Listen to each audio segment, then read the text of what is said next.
Welcome. In this video, I will show you how to use Vision Booster feature for better outdoor visibility on your Samsung Galaxy M15 5G smartphone. First of all, we're gonna have to open Settings on our phone and then scroll down to Display, open this menu.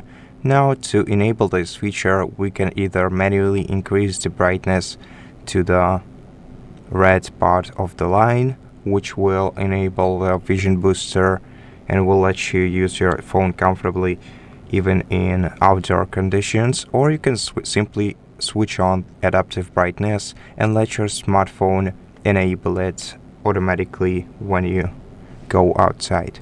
And that's it. Thank you for watching this video. If you liked it, please consider subscribing to our channel, leave us a like and a comment below, and I'll see you in the next one.